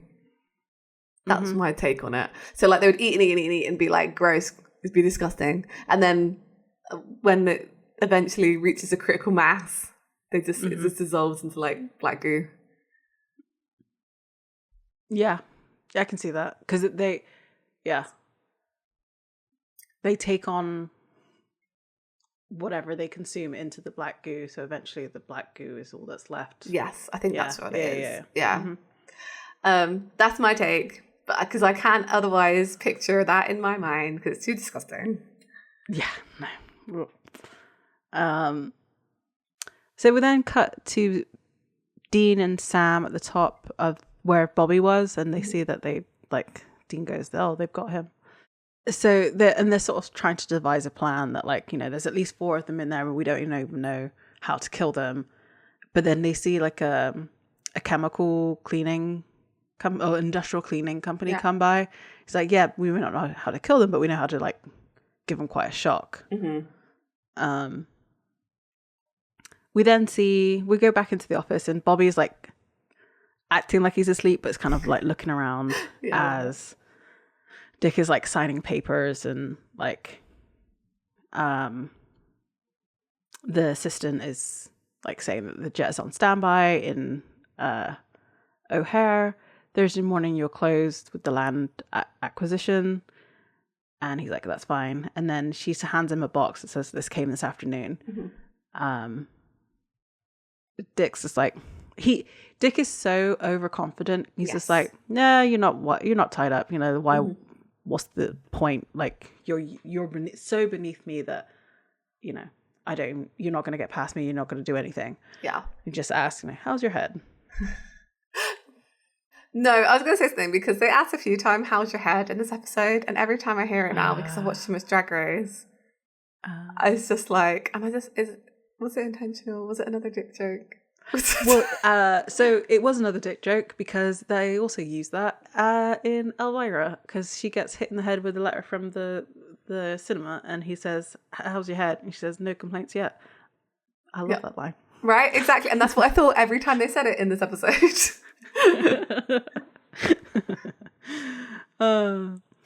That one didn't clock for me. It did not. It usually does. Yeah. But this one, there was just so many other ones. So Dick just says, well, we can have whoever we want. We could have you, for example, but you're not worth the effort. Mm-hmm. And Bobby's like, oh, you're hurting my feelings. And like Bobby inquires what was in the box, and he just shows like this really impressive looking revolver. I thought about this. I don't know if anybody knows what these guns are supposed to be. Like, do they have any specific like significance? Because what if, and this would have been so good, if it had been like a Winchester rifle, like an antique one or whatever, because of what happens in this episode, for that to have been the weapon, I think that would have been really good. I also thought it would be like some sort of semblance, or like would you be used in some sort of way, but it's not, and it's kind of according to my very quick Google search, they are Colt revolvers. So maybe it is. I just feel like there was some kind of like FU there to them, but I didn't know enough. I don't know enough about guns. No, I don't either, and like because the way that it's in the case and everything kind of does remind me of the Colt. The Colt. Mm-hmm. So, and I thought there'd be more of like I don't know, because they have it's two of them, right? There's two revolvers in the thing. Mm-hmm. I kind of wish they played off of that a bit more. Yeah, I know. There was just something about it, like they started to do something with this, and then didn't. Or maybe that's it comes up. Yeah, maybe. I'm just interested. Maybe that's the gun that they use to kill him in the end. No, they use a bone, if I'm remembering correctly. There's a bone involved. I think you might be right, just because of Dick and boning, right? Oh my gosh, you're so right. Every choice in this season was dumb.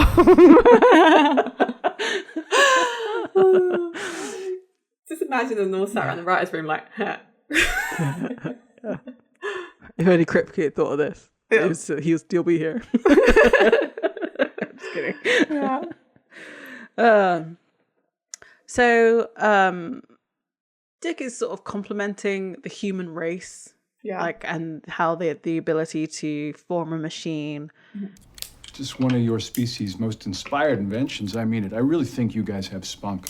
You're like a planet of just the cutest little engines that could. I do love the way that this is written, because he's saying you're like a planet. Like, he understands that there were, because he was there before everything. Yeah. So like, I don't know, there's something about that was just like, yeah, cosmically it means nothing to you, because like you were here before anything else. Yeah. Like they're just cute. Like I said, they're just cute to him. They're just like, I'm gonna eat you. Yeah. we saw dinosaurs. You are not that threatening. Yeah, exactly.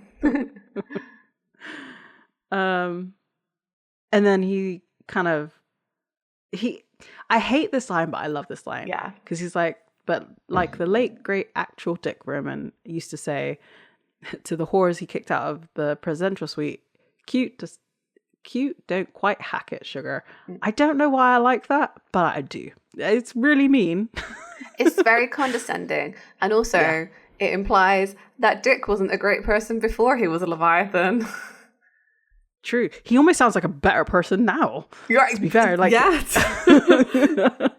like he just killed a coworker or like somebody who was trying to do something, but like he does not accept failure. At least he respects women now, you know. Yeah. He then points the gun. Like, he hates humanity equally. So it doesn't matter if you're a man, a woman, a whore, a banker. Yeah. Like, it doesn't matter to him. You're all just food. Nope. They're all food. I mean, that's quite nice. That's equality, man. That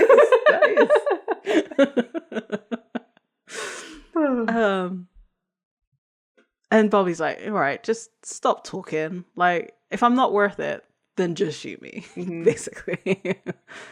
And then he goes, "I'm going to eat you, Bob." I don't like how he calls him Bob. No, It's very, again, it's this disrespectful. disrespect. Yeah. It's when people are like call people boy. I can't get behind that. It's just the presumption that you can shorten their name, like you're on familiar terms. Yeah. Yeah. His name is Bobby. Bobby. It's not Robert. It's not Bob. Bobby. And he says, "Yes, but I like my meals prepared. Besides, holding you could pay big dividends. I bet your friends are on their way to rescue the damsel." Of course they are. And Bobby's like, "Nah, they're too smart. They, you know, they don't know the numbers. It's suicide. I've run my race. It could die worse." It then cuts to the warehouse floor. I love this so much. Yeah. Them running in with these pumping like thing. Like the thing is with those sprayers, you don't have to consistently pump it, but like you do have to pump it every so often. So I can just imagine, like, shouldn't they be like alternating so that one can pump? Yeah, they could have come in like a team, just like one of them pumping like that'd be so funny. And I again, this is all written to be dick jokes because it's pumping something. Oh my god. It's all dick jokes all the way down. It's all the way down. Yeah. All the way. Yeah. Yep. And so they're like spraying all the people and they look all menacing, but not really because they've got these tiny little gallon bottles of cleaner. Question. Why didn't they also bring their vampire killing machetes? Because surely they could have like pumped them and sliced their heads off like they know lows them down. I was going to say double team it.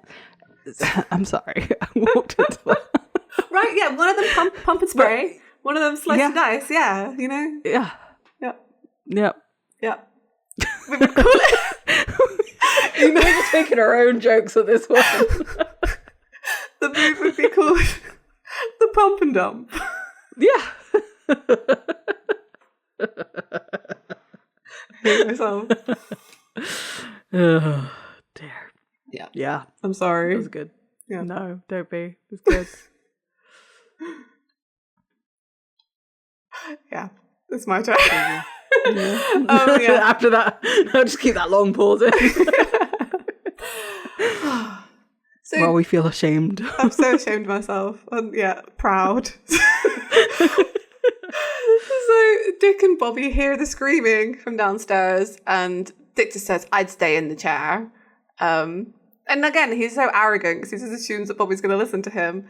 But Dick tucks one of the guns into his like trousers and leaves the room. And Bobby immediately gets up because he's Bobby. Yeah. He finds all like these maps and plans and stuff. He also takes a second gun. And he's like, "Okay, sons of bitches, let's see what you're up to." And he's just like, "Okay, you're coming with me." So he grabs all the files and the gun. He opens the door and the like PA woman is there. So when she hits him, he loses all his files and goes down, but he's able to shoot her in the face. It only like slows her down for a few seconds, but he loses all the files, man, you know? I know. Yeah, so he loses it all, which is a real shame because that would have been like a boon. Oh yeah. So because he does communicate something though, because he saw something that made him be like, "Damn it." Yeah, right. That's why he tried to take it, like, because he was like, "I need some more information about this." The PA, by the way, is called Susan, and she just I can see that. globs her head. It has a glob on it, and now she's fine. In the warehouse, they got Dick with their pumping, and he's just sort of wiping his burning face with like his like he's like patting it like, "Oh, how dare you!" Like he just got a chemical peel.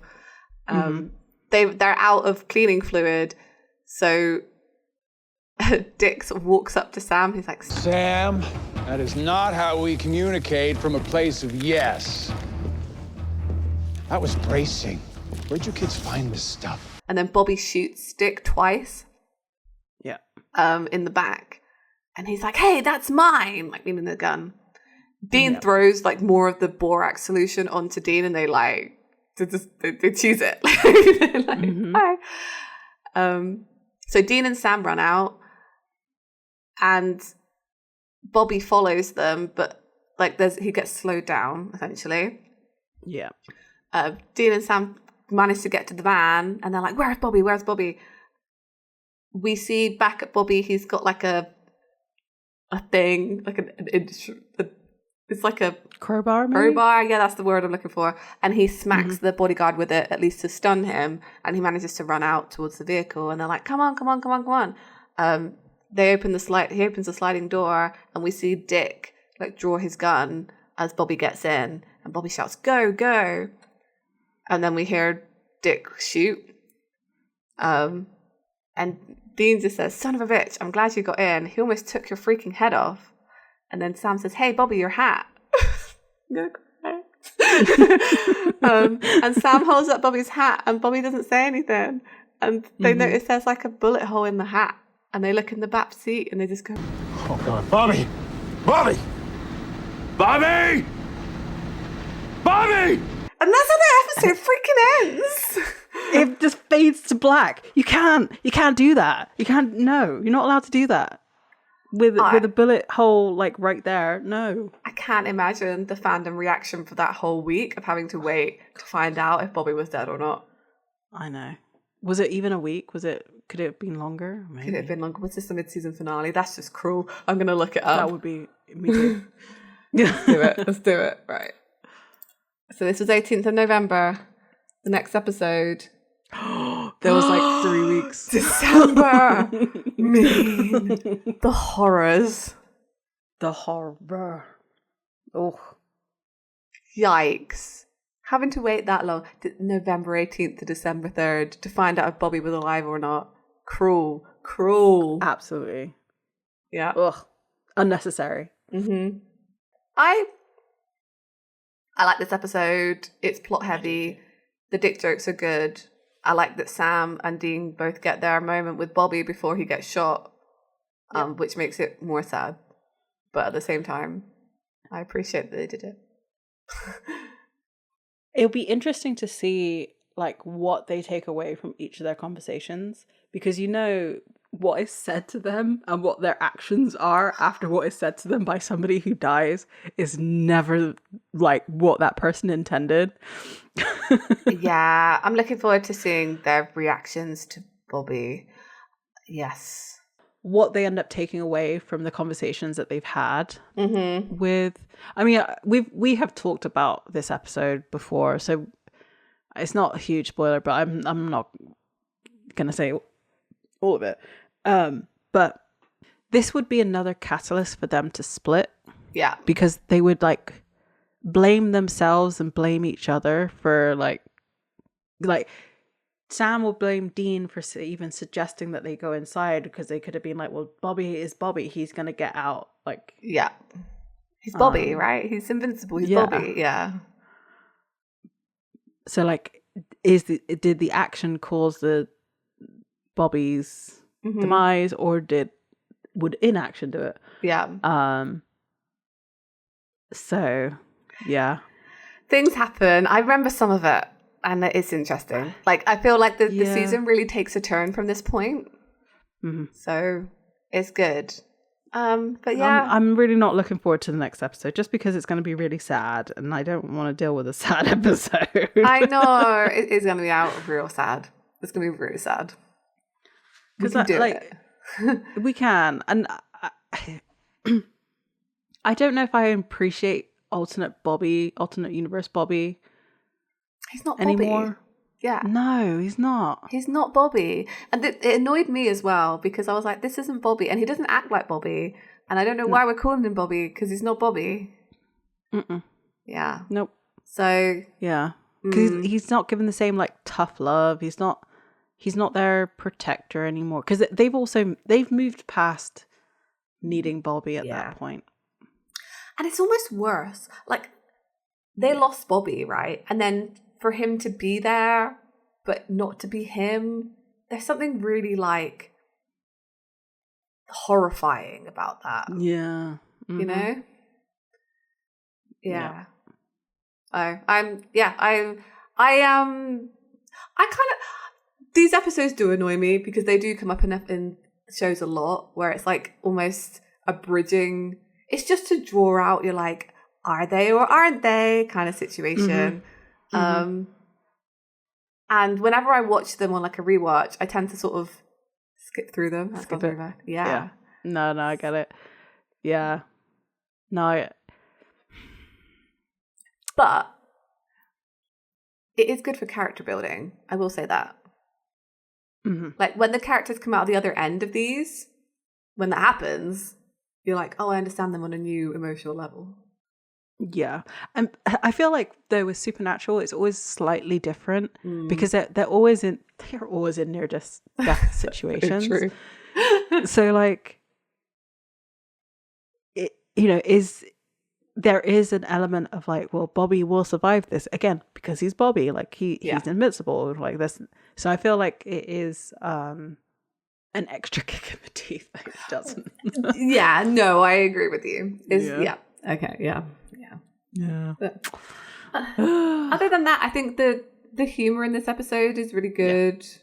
Ben Edlund, I mean, of course. It's going to always be good. And he also knows how to write something quite emotional, I think, which is why you get all those little extra moments with Bobby just to make that last bit really hurt, like super bad. Yep. Twist that knife. Thanks, Ben Edlund. Yep. I actually don't have anything else to say about this episode. I think because it's so plot heavy, there is a bit of character development there with like a bit of lore about their childhood and what Bobby means to them. Right. But we already kind of knew all of that, I think. And it was just to ramp up. We knew that because there's a rewatch, I think. More. I know. Yeah. But it's been hinted at already, right? Because, I mean, Bobby called, like, I think, is it Bobby said to Dean that he, like, or does Dean say to Bobby that he's like a father to him? I think that's what he said that way around. He is their dad. So yeah, that's already been established. I don't like this season. It's making me feel things. No. It's not like John's death, like that one. Yeah, that was celebration. Maybe not that much, but like, yeah, it was an inevitability. I think old John Winchester, that you always felt that he was just throwing himself into situation after situation, that it was always going to happen. Whereas I feel with Bobby, it was like, well, he's really careful, Yeah. He goes into things like full research. Like, it would take a lot, to take down Bobby. Exactly. And it was literally, in my mind, Dick Roman is like the oldest Leviathan. Like, that's why everybody's so deferential to him. So he got the oldest baddie. Yeah, he's the alpha Leviathan. Yeah. Yeah. Do you have anything else to say about this episode?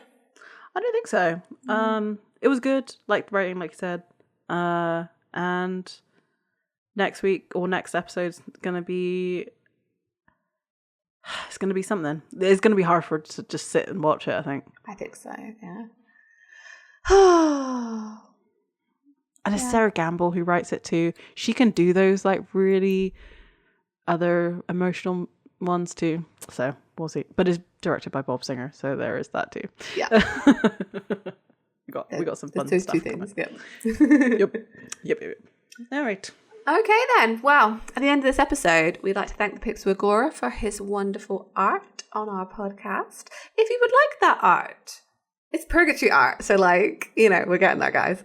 You can go to Redbubble and buy it on a keyring. I don't know if they do keyrings. That would be sick though, or maybe like a sticker. So yeah, go and check that out. And if you want to come talk to us and comment on any of the episodes, you can find us on pretty much all the social media. We're on Facebook, Bluesky, Instagram, Tumblr, Ko-fi. And we are Escaping Purgatory podcast on all of those, apart from Bluesky, where we are just Escaping Podcast. Yes. So this week we did a little scouting, did a little bit of hunting. And unfortunately, one of ours may have fallen. Hopefully, next week we can find our way out. Thanks. Bye.